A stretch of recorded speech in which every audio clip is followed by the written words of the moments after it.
If I had 20,000 to invest inside the UK stocks and shares ISA this year, here's exactly how I'd split it. I've been investing for 3 years now and I've made some mistakes, but if I could do it again with a fresh ISA, this is how I start 2025. A stocks and shares ISA is a tax-free investment account in the UK. You can invest in things like stocks, ETFs, funds and bonds, and any profits, dividends or interest you earn are completely tax-free. The allowance for 2024-25 is 20,000 per year, and you can either choose what to invest in or use a platform that manages it for you.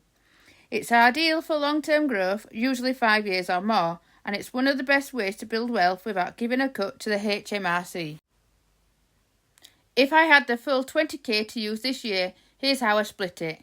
10,000 to the S&P 500 US-based global giants, 5,000 global ETF like the FTSE All World, 4,000 UK dividend stocks like Lloyds, Aviva, Legal and General, 1,000 into emerging markets ETF, small but growing exposure. With fractional shares on platforms like Trading 212, you don't need to buy whole shares. Every pound counts. This mix gives me a good balance. Growth from the US and global markets, passive income from UK dividend stocks, and long-term upside from emerging markets. But it's also about smart diversification, and here's why that matters. Number 1. Diversification reduces risk.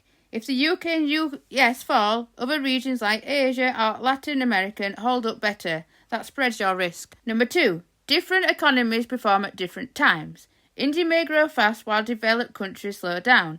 Diversification means you're not only reliant on one economy. Number 3. Currency diversification. Holding investments in other countries protects you if the pound weakens. Number 4. Access to unique industries. Tech manufacturers in Taiwan, luxury goods in Europe, resources in Australia, you may miss those if you only invest locally. Number 5. Higher growth potential in emerging markets. They're risky, but fast growing. Over time, that can seriously boost your returns. Number 6. Protection from local economic or political trouble. Events like Brexit or the US debt drama. Don't need to sink your whole platform if you're globally diverse. In my first year investing, I didn't open an ISA. I only had about 1,000 invested, but that was all outside an ISA. I missed out on tax-free compounding. Now everything I invest goes into an ISA, even small amounts.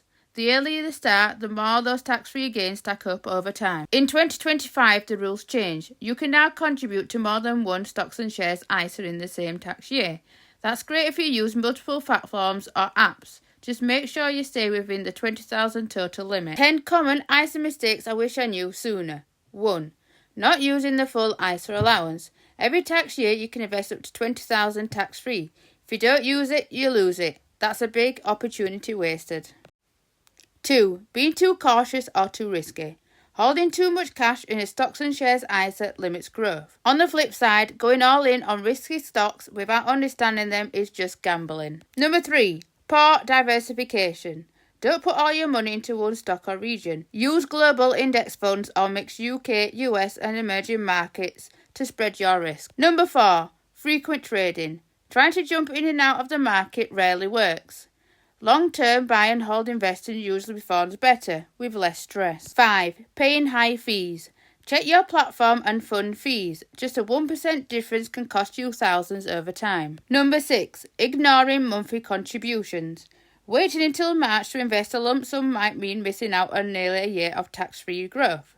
Even small monthly amounts help smooth out market ups and downs. Number 7. Not reviewing your portfolio. I used to forget about it, but reviewing once a year helps stay on track with your risk level and goals. Number 8. Try to time the market. It's tempting to wait for the dip, but most people miss it. Timing the market always beats timing the market. Number 9. Ignoring tax outside your ISA. Dividend and capital gains tax can eat into your returns. Use your ISA first before investing through taxable accounts. Number 10. Not understanding what you're investing in. Buying stocks based on hype, trends or random tips is risky. Stick to what you understand or start with a simple ETF. These are all the mistakes I've either made or nearly made. And the good news is they're easy to avoid once you know what to watch for. Let me know in the comments, how would you split a 20,000 ISA? I just started with 100. Now I share everything I learn on here on the Broke Investor series. Thank you for watching and I'll see you on the next one.